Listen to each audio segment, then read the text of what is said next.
What's up, ladies and gentlemen? It feels amazing to be back. I just want to give you an update on the schedule. Today is December 2nd, Friday, December 2nd. Every Friday and every Monday for the rest of this year and all of next year, I'll be dropping videos. And I'm just going to let my actions speak for themselves, so that's all I'll say on that. Monday and Friday, new videos, 2 days a week.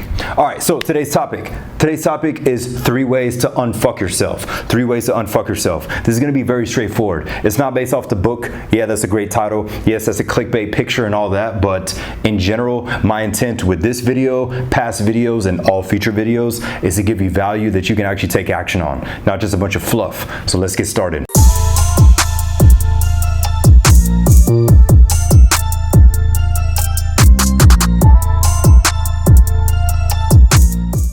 The first most important thing about unfucking yourself is to eliminate things. Eliminate things. I want you to ask yourself this question. What can I get rid of? What can I do less of? Or what can I replace? What can I get rid of, eliminate, do less of, or replace? I'll give you some examples. If it's nutrition related, let's create the avatar, Jimmy. Jimmy wants to lose 50 pounds. His biggest issue is late time snacking. His wife loves to watch Netflix. There's nothing wrong with that. If you had a successful, productive day, you can enjoy it because you earned it. Relax, enjoy what you want. To each their own. We're not trying to hustle 24/7. All those Instagram memes and all that, nobody does that 24/7, 365. You gotta have some type of quote unquote balance. But with that being said, is his issue could be late time snacking. Maybe he goes into the kitchen, he opens up the fridge, he opens up the pantry, and he always gets those snacks, whatever is there. If he doesn't have those things at home, maybe he's on Uber Eats. Maybe he's opening it up. Ordering again, ordering again. So his issue could be late time snacking. Somebody else's issue could be binge eating. Maybe when they go through an emotional experience or they have high stress and their cortisol levels are high, their cravings are heightened to an extreme extent, where they go to a point where they eat so much of one thing that they almost feel like they're gonna throw up. That is common as well. I'm using these 2 nutrition examples and weight loss examples because they are common with a lot of people. So if that is your thing, then your thing could be, I need to eliminate my late time snacking and my late night food ordering, Uber Eats, DoorDash, whatever is in your area. Outside of this, it may not be food related. It may be people related. Maybe you speak to certain people in your circle or in your family that always bring you down and tear you down. They talk about negative things. You show total excitement about your goals and dreams, and they just say, yeah, I don't know about this. They have that little voice that just fucking pisses you off. Because they always have something to belittle you, bring your dreams down, bring your goals down, and for them to get you at their level. You feel up here when you mention your goals and dreams, and they want to drop you right down. So they feel better about themselves because your progress makes them uncomfortable and insecure. So the examples could be food related. It could be people. Eliminate, maybe distance yourself, maybe just retreat, maybe be blunt and honest with them. Besides that, it could be bad habits. Maybe you just scroll too much on this thing. You open up your phone, you look at one thing, next thing you know, an hour went by, and you're wondering where the fuck did the time go? Because that's what happened. Those are just a few examples. So ask yourself, what can I eliminate, get rid of, replace, or do less of that's gonna help me make more progress? Eliminating and getting rid of things before you add anything onto your agenda is the most important. I know a lot of people teach different things, but if every individual can get rid of some things before you add anything onto your plate and onto your schedule, then you will have more clarity. Less garbage is in my pantry and fridge, less negative people in my circle, less negative thoughts, and the focus points of toxic information, of putting CNN, HHN, BBC, whatever news outlet or extreme media, left, right, whatever the fuck you're into, if you put that in your mind at 6 or 7 a.m., you're gonna plant negative seeds. So by the midday and afternoon, you're gonna wonder, why am I so angry today? Why do I feel so stressed? Oh yeah, I did start my morning with this negative information that just planted a seed in my mind and just grew. So that's that. Eliminate the things that are no longer serving you. Number 2 is to get into the best shape of your life. Get into the best shape of your life. It does not mean you have to have a chiseled 6-pack or a nice defined chest or the perfect butt. It doesn't have to be visual. It's all about how you feel internally with your body and also your physiology, where you are mentally.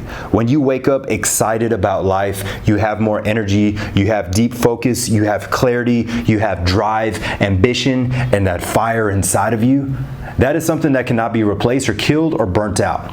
Because when you are in that peak state of mind and physicality, you're gonna take action like none other. Think of a moment in time. Let's create a scenario. If you were an athlete and you played football, let's say 2018, you were in the best physical and mental space in your life.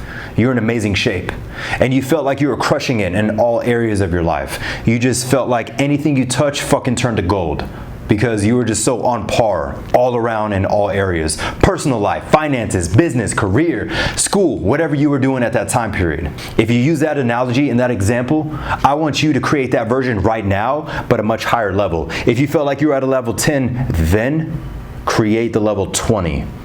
Increase that gap. It can be much higher. So, with number 2 is I want you to get into the best physical shape for you. It's not about me. It's not about likes and posts and comments on social media. It's about how you feel and how you care about the reflection that you see in the mirror.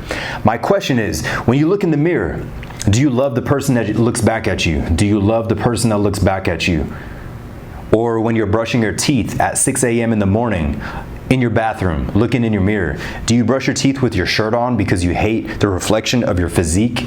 Or do you brush it with no shirt or in a tank top and you just feel confident because you're like, I created that through dark times, through excitement, through energy, through my coach, through my trainers, through information, whatever it is. Get into the best shape of your life, and it's non-debatable that you will elevate in every other area of your life. That energy will spill over and people will feel it, people will sense it. When an in-shape person who walks into a room, they just have that bravado, that energy, that aura that other people do not have. Yes, obese people, skinny people, scrawny people, weak people, whatever we want to call them, they can have confidence as well. But the person that is very well put and in shape, confident and certain, and is standing tall and erect with great posture and has passion for what they do, they have an energy that you can feel before they say a word or make eye contact with you. That can be you, and that should be you. Let's make that person happen. Number three is gonna be control what you focus on and consume. Control what you focus on and consume. I mentioned earlier that some people start their morning off with toxic media. It doesn't matter what TV station or online articles that you read. If you put this information into your mind, you have no control of your emotional state the rest of the day. Something good could happen and you'd still belittle it because you started your morning off with something toxic. Another thing is to break the habit of looking at this bad boy in the morning. If I open up Facebook, I have zero control of what the first post is that I see on my news feed. It could be somebody complaining. It could be a sad dog video. I adopted a pit bull with my girlfriend. It's an adopted rescued pit bull. And if I see pit bull videos about how they're used and abused, I get sad. I get teary-eyed. And if I see that at 6 or 7 a.m., it's gonna fuck up my moment for a moment.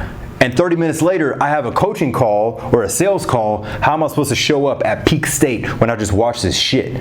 So take total control of the information that you consume within the first hour of your day. Your morning routine is most important. I know it's thrown around like, oh, you gotta have a routine, you gotta be scheduled. All that stuff gets thrown around. It's just fluff because you hear it so much. But I really want you to dive deep. It's not what works for me, it's what works for you. There's no cookie cutter system, it's being aware. So quick recap, eliminate and get rid of what is no longer serving you. Habits, people, things, substances, food, drinks, porn, whatever it is. Number 2, get into the best physical and mental shape of your life. When you're in great shape, everything else will fall into place.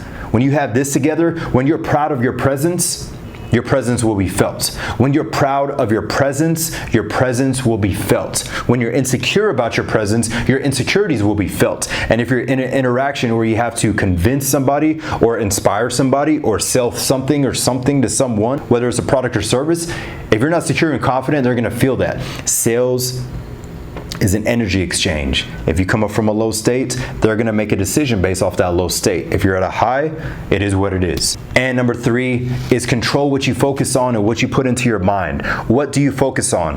What is your internal dialogue? How do you speak to yourself? Is it the boss voice or is it the bitch voice? The bitch voice is that weak ass voice that tells you, you don't need to work out today.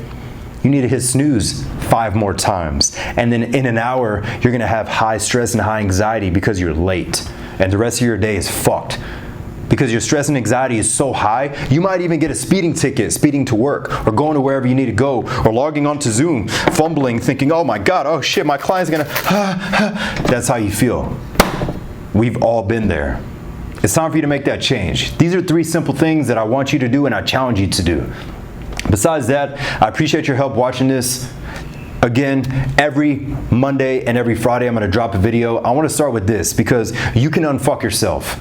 You can unlearn a lot of things, you can eliminate a lot of things and people and bad habits, and you can create the best version of yourself right now.